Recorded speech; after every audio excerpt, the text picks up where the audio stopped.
Pero antes déjeme leerles Efesios capítulo 6, versículo 12. Dice, no luchamos contra enemigos de carne y hueso. Un poquitito más, Alan. Sino contra gobernadores malignos y autoridades del mundo invisible. Y luchamos contra espíritus malignos de los lugares celestiales. Présteme atención. La intención de Satanás es abrir una brecha entre usted y Dios. El propósito y la intención del infierno es meter una cuña en la relación entre Dios y su iglesia, entre Dios y sus hijos, entre Dios y los cristianos. Para eso se vale de una cuña y esa cuña se llama pecado. ¿Y por qué hace eso Satanás? Porque nos odia con odio absoluto. El diablo te odia, me odia, tiene una inquina personal contra Dios, por eso odia a los hijos de Dios. Un poquito más, Alan, si querés. Para concretar su plan se vale de personas de poder y preeminencia. Puede ser gente del gobierno o gente de la iglesia. El diablo sabe que si puede corromper el corazón de un líder en la nación, sabe que la arrastra a toda la nación al desastre. Él sabe que un jefe de Estado puede influir sobre millones de personas.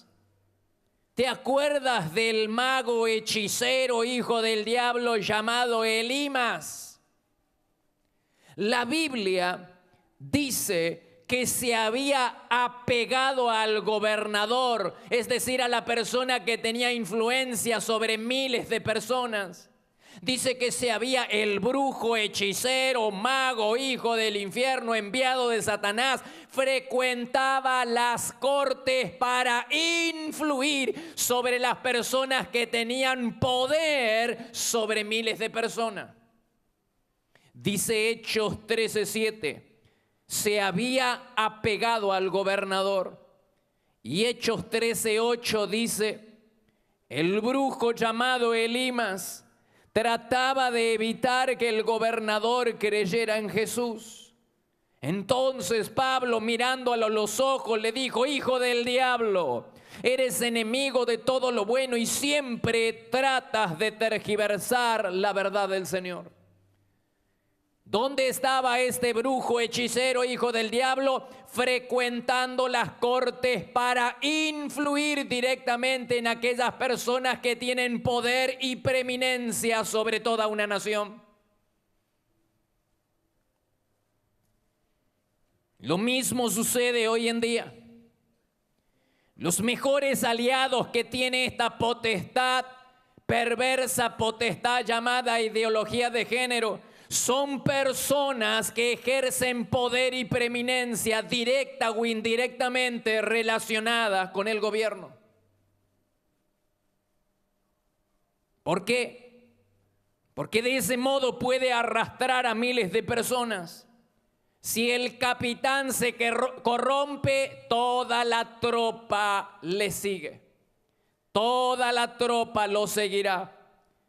Jeroboam abrió la puerta de la idolatría y muy pronto toda la nación cayó en la misma trampa. Cuando David sucumbió a la tentación de Satanás de contar y censar el pueblo, todo el pueblo de Israel fue castigado, porque no podemos evitar, hay una relación entre el pecado del líder, sea en la nación, sea en la escuela, sea en la iglesia, sea en la casa. Hay una relación muy estrecha entre el pecado del líder y las personas que están bajo su autoridad. Dice Primera Crónicas capítulo 21 verso 7, a Dios no le agradó lo que David había hecho y decidió castigar ¿a quién? al pueblo de Israel. ¿Quién fue el que pecó? El líder. Y Dios decidió castigar al pueblo. Hay una relación estrecha entre la conducta inapropiada de un líder y la maldición y la desgracia que cae sobre las personas que están bajo su autoridad. ¿Necesitas más pruebas escriturales? Primera Reyes, capítulo 11, verso 39. Dice, por causa del pecado de Salomón, del jefe de estado, del líder, Salomón era el rey. Por causa del pecado de Salomón, Dios dijo, castigaré a los descendientes de David, el pueblo maldecido por el pecado de su líder. ¿Es serio esto? Segunda de Samuel, capítulo 21, verso 1. Dios dijo, si ahora ustedes no tienen que comer, si ahora la nación está en una crisis económica, la culpa es de Saúl, pues él mató a los gabaonitas. Pero ¿dónde está Saúl? En la tumba, está muerto, ya había fallecido. Sin embargo, el pecado no juzgado de un líder que está muerto traía consecuencias serias sobre toda la nación. La nación estaba sufriendo las consecuencias de una crisis económica a raíz del pecado de un líder que ya había muerto. Creer que no existe relación entre el pecado de un líder o un gobernante y la desgracia en la que puede estar la nación es la mayor ventaja que se le puede dar al enemigo. Y lo mismo sucede en la casa, en el hogar. Los padres, Dios ha delegado en los padres la responsabilidad de ser protectores, cuidadores de su familia y especialmente de sus hijos, papá y mamá. Cuando los padres respetan a Dios y honran a Dios, entonces toda la familia es bendecida. Pero cuando los padres llevan vidas inmorales o de pecado y desobedecen a Dios, toda la familia es maldecida. Le están abriendo la puerta al enemigo, le dan derecho legal al diablo para que el diablo entre a la casa, entre al hogar y pulverice toda la familia. No podemos desconocer la relación que existe entre el pecado del líder, ya sea en la nación, en el gobierno, en la provincia, ya sea en la escuela, ya sea en la iglesia o ya sea en el hogar. No podemos evitar, no podemos soslayar la importancia de la relación entre la conducta de un líder y la desgracia, la bendición o la maldición que puede atraer sobre las personas que lo siguen. No se puede evitar. Pero este Satanás que quiere abrir una brecha, les dije al principio que la intención de Satanás es abrir una brecha entre Dios y la iglesia, entre Dios y el creyente por medio del pecado. Y él se infiltra. No solo en el gobierno como estaba Elimas y lo hace hoy en día sobre personas de influencia para arrastrar a toda una nación. No solo eso, sino que Satanás también apunta a los mandatarios de la iglesia. ¿Qué mejor manera de infectar a todo el pueblo que envenenando la cisterna de la que sacan agua? Si Satanás logra corromper el corazón de un líder o de un pastor, entonces tendrá entrada libre y podrá pasearse invisible en medio del redil de Dios, un diablo vestido de pastor. Si el diablo logra corromper el corazón de un líder, entonces tendrá la vida de aquellas personas que lo siguen. De la misma manera que pasa en la nación, pasa también en la iglesia y en la casa. ¿Quién persuadió al rey Acab para que vaya a Ramot de Galaad? Sus propios profetas instigados por el diablo. Dice Primera Reyes capítulo 22, versículo 22.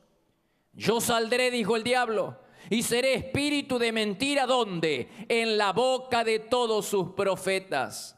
Los líderes desobedientes endurecen a los pecadores en sus pecados. En lugar de hacer conocer la verdad del evangelio, de la gracia del Señor al pueblo, hay líderes que en lugar de hacer eso, ponen cojines de paz bajo las conciencias de la gente, diciendo paz, paz, todo va bien, todo irá bien. ¿Cómo hacer para desacreditar a Dios, hermanos? Que todo el mundo observe la conducta inmoral de algunos líderes y pastores, y muchos, sean buenos o sean malos, rechazarán la verdad del evangelio. El diablo busca infiltrarse sobre personas que tienen autoridad. Él va tras gobernantes, tras personas que tienen poder, que están en prominencia, ya sea en el gobierno, ya sea en la casa o ya sea en la iglesia. El diablo tiene una inquina personal contra Dios. Por eso, cuando pecamos, nos unimos a Satanás en su lucha contra Dios. ¿Lo sabías? ¿Sabías que cuando uno peca, se pone del bando del enemigo a luchar contra Dios? Una verdadera misión suicida. Cada vez que pecamos, nos cruzamos de bando. El pecado es una cuña que aleja a Dios de tu vida, aleja la bendición sobre tu familia y atrae al diablo y atrae la desgracia y atrae la maldición sobre tu vida y sobre tu familia. El pecado te coloca del bando de Satanás en su lucha contra Dios, es decir, está buscando seguidores por medio del pecado. El diablo busca seguidores, busca que nosotros pasemos a su bando para luchar contra Dios, una verdadera misión suicida. Dice 1 Juan 3:8, el que peca demuestra pertenecer a Satanás. ¿Y qué es lo que está en juego, hermanos, en esta guerra? Las cosas eternas. Cuando Pablo dice que luchamos contra espíritus malignos de los lugares celestiales, hay quienes interpretan esta expresión, los lugares celestiales, como en las cosas celestiales, dando a entender que no luchamos por trivialidades, sino por lo celestial, hermanos, luchamos por el cielo mismo. Por eso el pecado es el peor negocio de la vida, porque pone en riesgo la bendición más grande que Dios ofrece al hombre. El pecado es el peor negocio de todos porque te coloca del lado de Satanás para luchar contra Dios. ¿Alguien cree que puede tener éxito en su lucha contra Dios? ¿Te das cuenta que es una misión suicida? El pecado no nos conviene, hermanos, bajo ningún punto de vista. No existe un adjetivo en ningún idioma del mundo que pueda describir la magnitud de la maldición, de la maldad del pecado.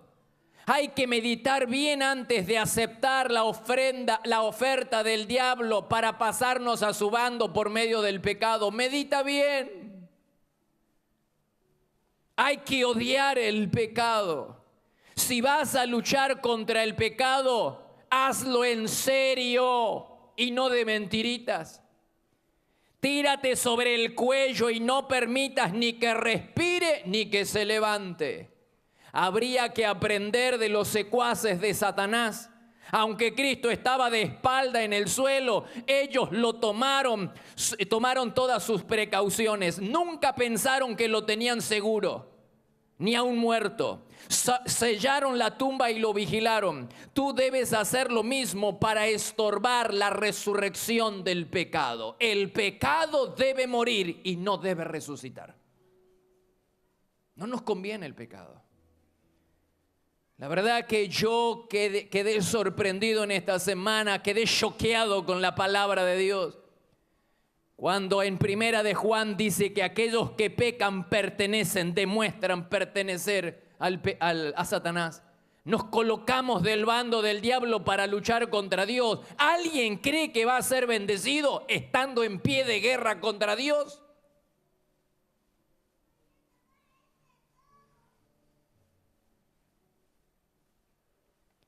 El diablo es el inventor del pecado. Por eso al pecado se lo llama las obras del diablo. No solo que es el inventor del pecado, sino que es el gran instigador de cualquier pecado.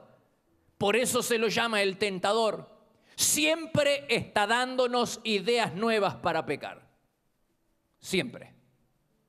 Puedes estar seguro que detrás del pecado está Satanás, empujándonos para que pequemos, para que crucemos a su bando y luchemos contra Dios.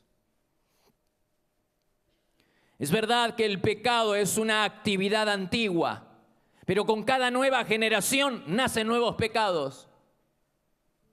La bigamia, por ejemplo, no se conocía hasta que nació Lamec. Y desde entonces se fue perfeccionando el pecado sexual, al punto que los habitantes de Sodoma en Génesis 19 inauguraron un nuevo pecado, la homosexualidad. No existía. La inauguraron en Sodoma. No solo eso, sino que el pecado que inventaron lleva su nombre hasta el día de hoy, sodomitas. Piensa 2 veces, hermano, antes de usar tu inteligencia para inventar nuevos pecados. Puede que provoques a Dios a nuevos juicios. Sodoma inventó un nuevo pecado y Dios inventó un nuevo castigo para ellos. Les envió el infierno desde el cielo y los pulverizó con fuego. Un nuevo pecado, un nuevo castigo. El castigo que no existía comenzó a existir a partir de ese día. Fuego del cielo para la ciudad de Sodoma y para la ciudad de Gomorra.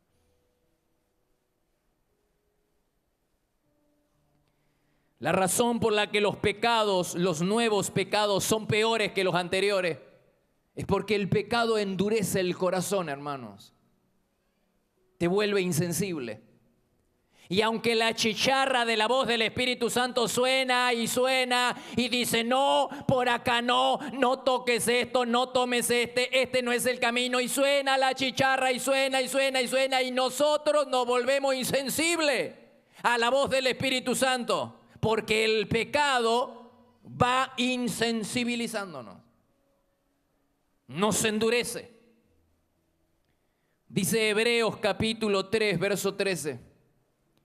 Que ninguno de ustedes se endurezca por el pecado. El corazón se vuelve duro. La conciencia se entenebrece a medida que vamos pecando y no hacemos caso a la voz del Espíritu Santo de arrepentirnos, de abandonar ese pecado. Nos vamos endureciendo cada vez más. Pablo aclara este concepto diciendo que los pecadores están siempre pensando en cómo pecar mejor. ¿Cómo pecamos mejor? Dice Romanos 1:30, inventan nuevas formas de pecar. No existía, pero ahora existe el pecado este. Inventan nuevas formas de pecar, peor aún, incitan a otros a que también las hagan. Hoy en día, hermanos, existen pecados que hasta hace un tiempo atrás no existían. La transexualidad es un pecado moderno, al igual que la trieja. Pareja, trieja. Pareja es la unión sentimental, amorosa, sexual, consentida entre 2 personas.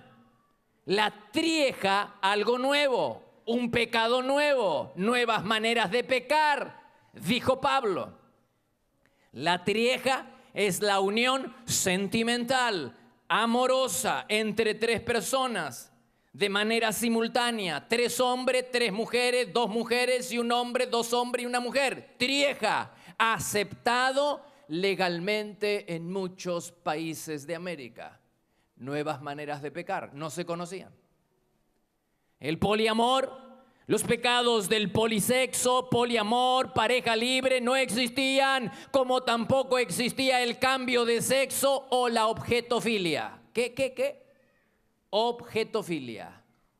La relación sentimental, amorosa y sexual entre una persona y un objeto. ¿Sabías eso? Quédate tranquilo, yo tampoco lo sabía.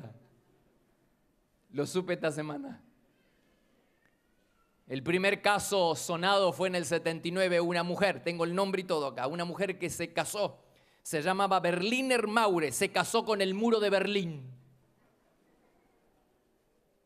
Y a partir de entonces hubo personas que se casaron con la Torre Gemela, con la Torre Eiffel. Y en mayo de este año, hermano querido, en mayo de este año, una mujer en California dijo estar enamorada, tener fantasías y hasta tener relaciones sexuales en su mente con una estación de tren. Se casó con una estación de tren. ¿Qué dijo Pablo? Inventan nuevas formas de pecar. Y no solo eso, incitan a otros a que también lo hagan. Como el caso de Ángela Ponce, Miss Universo España. ¿Qué significa eso, hermanos? Un hombre nace hombre, un hombre trans, el primer Miss Universo. ¿Cuántos adolescentes y cuántas personas van a querer hacer lo mismo? No solo que pecan, sino que incitan a otros a que también lo hagan. Pecados que no existían, hermanos. Este caos moral y alguna de estas conductas que no solo existen, sino que están legalmente aceptadas en muchos países. Pero el hecho de que algo sea legal no significa ni que sea justo, ni que sea bueno, ni que sea bíblico. ¿Entendiste? El hecho de que algo sea legal no significa ni que sea bueno, ni que sea justo, y mucho menos que sea bíblico. En la Argentina tenemos la ley de identidad de género. Una persona puede ir ante el Registro Nacional de las Personas y cambiar de sexo, como hizo Sergio. ¿Quién es Sergio, pastor? Un hombre que cumplió 60 años y dijo, no quiero trabajar más. Pero usted sabe que para jubilarse en la Argentina un hombre necesita tener 65 años. Y él dijo, pero no quiero trabajar más, me quiero jubilar. Sí, pero te faltan 5 años. Entonces Sergio dijo, ya sé lo que voy a hacer. Fue al Registro Nacional de las Personas. ¿El pastor está inventando la historia? No, googleé. Y va a ver. El hombre dijo, no quiero trabajar más, me cansé de trabajar y quiero que me jubilen. Sí, pero te faltan 5 años. Y por ahí leyó que si fuera mujer, se jubilaría a los 60. Así que fue al Registro Nacional de las Personas y dijo, ya no soy más Sergio, ahora soy Sergia. Por lo menos hubiera buscado un nombre de mujer, ¿no? Sergia. Y fue entonces y dijo, me quiero jubilar. Fue ante el gobierno y dijo, me quiero jubilar. ¿Y qué hicieron? Lo jubilaron porque hay una ley de identidad de género que dice que la sexualidad está determinada por la autopercepción que tenga el individuo de sí mismo. Si él dice que es mujer, tenemos que aceptarlo. Y hermanos, él tiene todo el derecho del mundo a jubilarse. Si él quiere autopercibirse mujer, tiene todo el derecho del mundo. Es legal, sí, pero no es justo. No es justo que el Estado financie la jubilación de un hombre con los impuestos de todos nosotros, cuando le faltan 5 años. No es justo, ¿verdad? Es legal, sí, pero no es justo. Ni bíblico, ni bueno. Nuevas maneras de pecar, hermanos. La gente usa la inteligencia que Dios le ha dado para crear nuevas maneras de pecar. Y se pone del lado del diablo, del bando de Satanás en su lucha contra Dios. ¿Y qué es lo que está en juego? La eternidad. No solo las bendiciones de este lado de la eternidad, sino el más allá. ¿Alguna vez te pusiste a pensar? ¿Es legal? Sí, pero no es justo. Hay tantos otros casos, hermanos. Aquel hombre que quiso jugar, todo esto es verdad. Aquel hombre que quiso jugar en la liga femenina de hockey, cuando llegó, todas las mujeres pusieron el grito en el cielo y dijeron, no es justo. Entonces lo echaron, lo separaron, él va a la justicia y dice, yo me autopercibo mujer. ¿Y qué hizo el juez? Dijo, juegue en la liga femenina de hockey, porque él dice ser una mujer. Aunque las mujeres no lo quieran, él tiene que jugar en la liga femenina de hockey. O como el pesista ese, levantador de pesa, hombre, que se presentaba en todas las competencias y no ganaba nada. Y dijo, yo sé lo que voy a hacer. Voy ahí ante el registro y dice que soy mujer. Así que ahora entró a competir en la liga femenina. Y por supuesto, por su contextura física de nacimiento, gana todas las competencias. ¿Es legal? Sí. ¿Es justo? No. ¿Qué vamos a hacer, hermanos? Y el colmo se vio en Estados Unidos, un violador hombre dijo ser mujer y entonces lo pusieron en el pabellón de mujeres porque él dijo yo soy una mujer, lo pone en el pabellón de las mujeres y ¿qué pasó? Violó a las mujeres. Y el juez, en lugar de sacarlo y de ponerlo en el lugar donde siempre tuvo que haber estado, que era en el pabellón de hombres, lo excluyeron, lo aislaron y le pusieron una celda especial, una celda VIP para él. ¿Qué vamos a hacer, hermanos? ¿Usaremos la inteligencia que Dios nos dio para crear nuevos pecados? ¿O nos seguiremos revolcando en los pecados que ya conocemos y que no nos decidimos abandonar? Hermanos, el pecado es el peor negocio de la vida. El diablo ha tratado de engañarnos y nos ha hecho creer que nosotros podemos deslizar los pecados debajo de la mesa sin que nadie se dé cuenta, ni siquiera Dios. Ese truco ha sido empleado por el diablo desde el Edén. Adán creyó que podía tapar sus pecados con hojas de higuera. Y el diablo nos ha hecho creer que nosotros podemos deslizar nuestros pecados sin que nadie se dé cuenta. Hermanos, puede que yo los engañe a todos ustedes y que ustedes no sepan de lo corrupto que soy, pero hay alguien que sí me ve, hay alguien que está viendo y voy a tener que rendir cuenta como cada uno de nosotros en esta vida o en el más allá. Pero llegará el momento en que vamos a tener que presentarnos delante de Dios en el juicio. Hermanos, abandonemos el pecado, consagremos nuestra vida, rindamos todo nuestro ser a nuestro Señor Jesucristo. ¿Saben cuál es el más grave castigo que Dios puede imponer de este lado de la eternidad? Es que nos deje a los pecadores, que nos deje andar a nuestras anchas, camino del infierno, de la compañía de Satanás, y que el Señor dijo, dale nomás. Las personas que se vuelven insensibles en su pecado y siguen revolcándose una y otra vez del lado de Satanás, del bando de Satanás, luchando contra Dios, llega un momento que el Señor dijo, está bien, como con Balaam, como en el Salmo 81 con el pueblo de Israel. No quisieron escucharme, así que yo los dejé librados a su propio camino. Van derechito al infierno, de la mano y de la compañía de Satanás. Y Dios dice, sigue, hermano. Que no llegue ese momento, hermanos. Que no llegue ese momento en el que el Señor diga, ya con José Luis ya no puedo más. No hay forma. Está tan insensible, traté de llamarle su atención de mil maneras, pero este hombre insiste en pecar, que haga lo que él quiera. Sería el peor castigo que podríamos recibir de este lado de la eternidad. Que Dios diga, que Dios se dé por vencido conmigo, que Dios se dé por vencido contigo. No le demos motivo al Señor para que se dé por vencido. Si la chicharra suena, hermano, arreglemos nuestra vida. Arreglemos cuenta con el Señor. Tengamos cuentas cortas con el Señor. No tengamos cuentas pendientes con el Señor. Porque el peor negocio de la vida es el pecado. El pecado te coloca del bando de Satanás en tu lucha contra Dios. Nadie puede salir ileso.